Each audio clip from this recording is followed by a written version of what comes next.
is back. Week 1 is here, but before Sunday, we need running back rankings for Week 1 of the 2024 NFL season.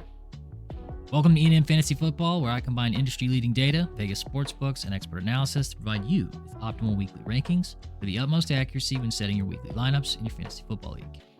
I'm writing this on Monday night for Tuesday's video. Expect more videos later every week for the other unit groupings, wide receiver, quarterback, and tight end.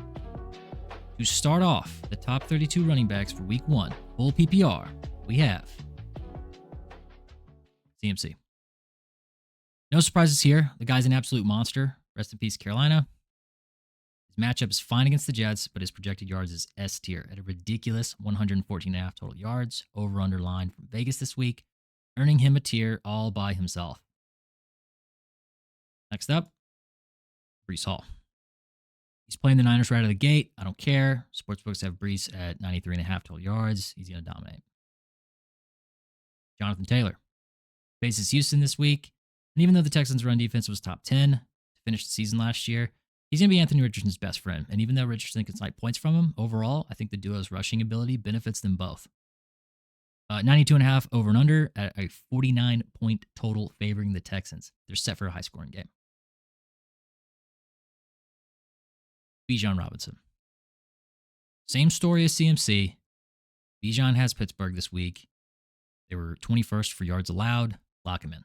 92.5 over and under. Don't be afraid. Kick off the next tier. Saquon Barkley.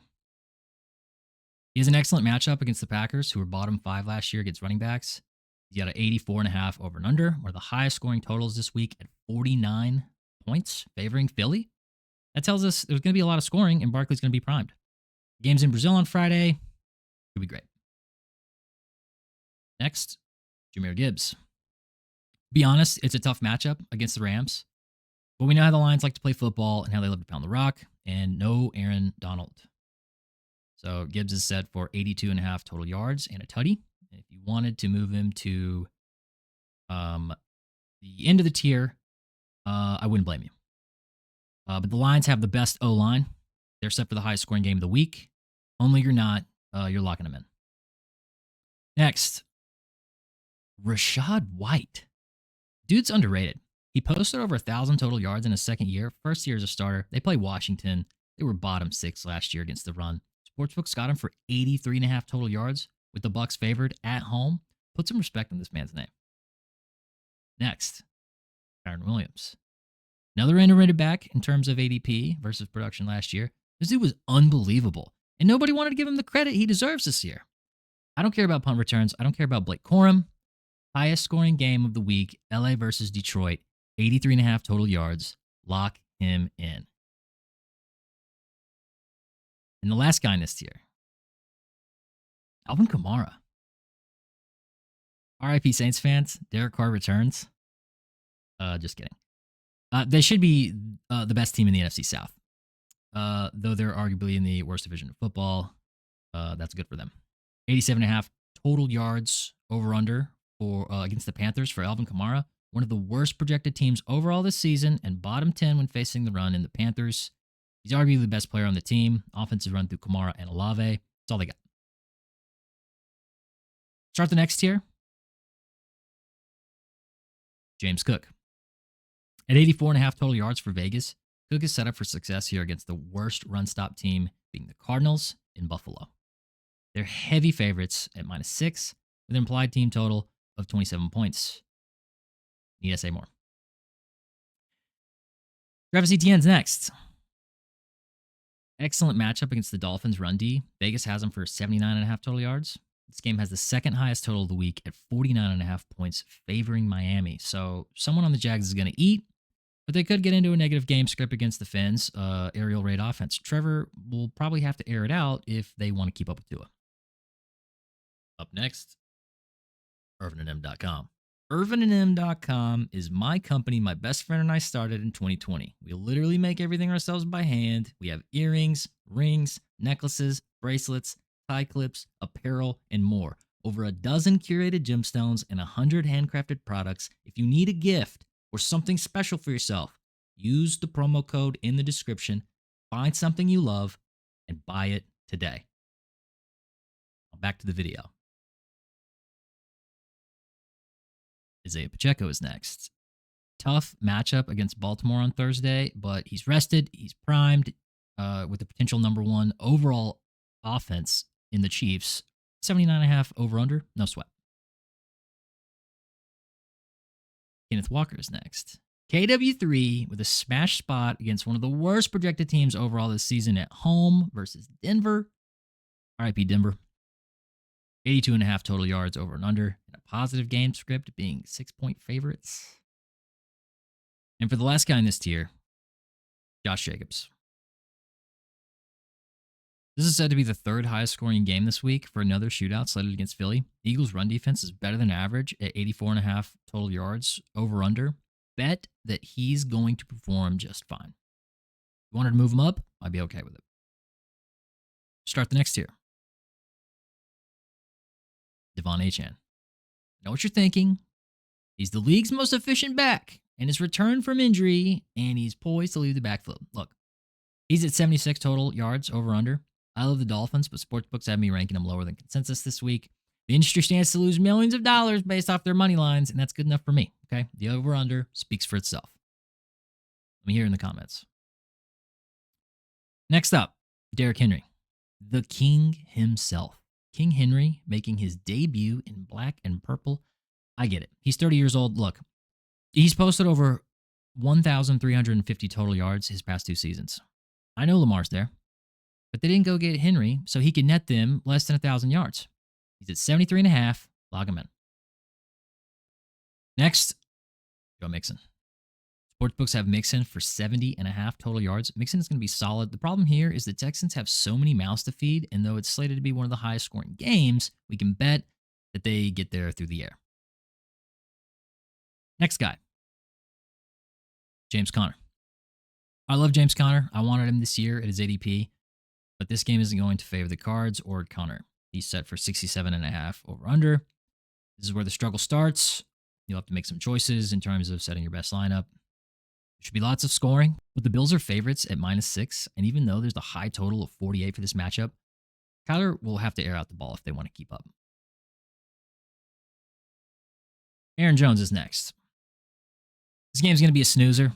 Two of the worst projected offenses in the league face off, and Aaron Jones is not the 1,500 total yard monster he was 2 seasons ago. I love Aaron Jones, but at 71.5, he's slipping down the list, respectfully. At number 20, David Montgomery. Most premium handcuff in the league. That being said, he's slated for 64.5 total yards, albeit with a tutty, which should help his fantasy points more than some of the others ranked below. It's going to be the highest scoring game of the week at 51 points, favoring the Lions in a shootout against Stafford. And once again, no Aaron Donald. He'll be touchdown dependent for those extra needed fantasy points, but he can get there. And the last guy in this tier, before it really starts getting nasty, Javonte Williams. 71.5 over and under in spite of the negative game script facing Seattle this week. I get it. Denver is terrible. Rest in peace. But he's arguably their best player, and he's slated for 1,000 yards this year. I don't care about Jaleel McLaughlin. It's Williams' backfield, and him and Sutton are their only hope.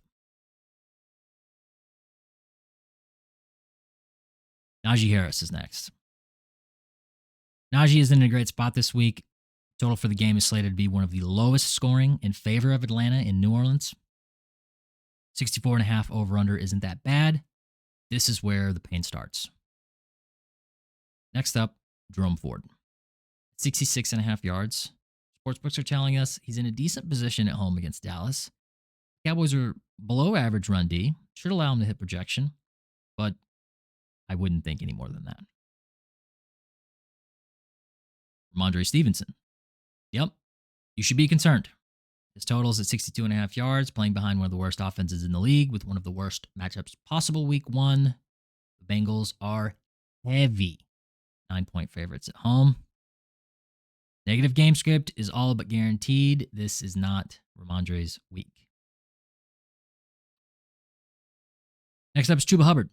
Look, I know what you're thinking. 71.5 is pretty good. It is pretty good. That being said, there's a lot of bad. Panthers scoring total is one of the worst of the week. That and the uncertainty around the Panthers front office and the team's personnel groupings should have us tempering expectations this week, though I do expect Chuba to rise rather than fall. Let the controversy begin. We start off the next to last tier with Mostert. Raheem the Dream. What a season last year. He helped me win my home league, and it hurts me to put him here. It really does. This season, he'll be playing second fiddle to a healthy H-Han. He's the definition of touchdown dependent. He has an abysmal 52.5 rushing yards as his over-under. You want to bet on him doing better? Be my guest. I think he's where he belongs. Next up, DeAndre Swift. I know it's getting worse. I hate to see it, but he's only projected 58.5 total yards against Chicago. The game script is in his favor, but he's handcuffed to Herbert. Hope for him to be a 3-down back is very unlikely. Herbert's projected to steal 105 fantasy points from the backfield this year compared to Swift's 181. So the over-under says it all. Caleb Williams is slinging the rock. Zamir White's next. Still a viable option this week at 64.5 total yards, though he's got a little handcuff in Madison who will eat into his production. Temper expectations this week, though. The game total is one of the lowest of the week once again, and they're underdogs. Devin Singletary's next. Another bad game in terms of scoring total. He's projected 63.5 total yards. He's set up to be a 3-down back, but even with that opportunity, he's not efficient. He won't be as efficient as the other backs in the tiers above. And we're here. The last tier. Bottom of the barrel. Rest in peace week 1. If you're starting these guys for some reason, they could be the reason you lose your first matchup. Brian Robinson. He's got big hats. He's a funny guy. Bulletproof. But at 56.5 total yards, I mean, we are desperate here. It's a good team total. Favorite at home. But this should lead us all to believe with this money line that the Commanders' plan for Jaden Daniels is to throw the ball all over the field day one. Next up, Chase Brown. I know this isn't what you want to hear about a high-powered Bengals offense, but we have to be realistic. He's at 52.5 yards with his pick'em. He has potential. We saw it last year, but Vegas leads us to believe that with an implied team total of 28 points versus the Pats, they're going to score a lot. It's going to be through the air. And last, and least, Tony Pollard. It's not good. I'm not going to lie to you. 44.5 rushing yards. It looks bad. It is bad. Indications this is going to be a 50-50 backfield with Spears. Puts him in here in the beginning of the season. But I'll expect he'll drop off, and Tajay will probably take his place at the bottom of the rankings as the season progresses week to week. That does it for week 1 running backs rankings in tiers. There they are. I sincerely hope this helps everyone watching. Comment below what you think of this week's rankings. Are you scared? Are you going to crush? Let me know. Thank you for your time. And if you want to support the channel so I can keep making videos like these, subscribe and turn on post notifications so you can see all the videos each week before submitting your lineups. It's free, so it's a good value. And if you want to support me, check out my store at ervinm.com. I have 2 passions, fantasy football and small business. We're a 2-man show at E&M, and we take pride in the quality and craftsmanship of our products. There's no better way to support me than buying a gift or something special for yourself. Everything is handcrafted from limited stock here in North Carolina. We ship anywhere in the U.S. Don't forget to use the promo code in the description. Thanks again if you're still with me. That's the video. See you in the comments and the next video.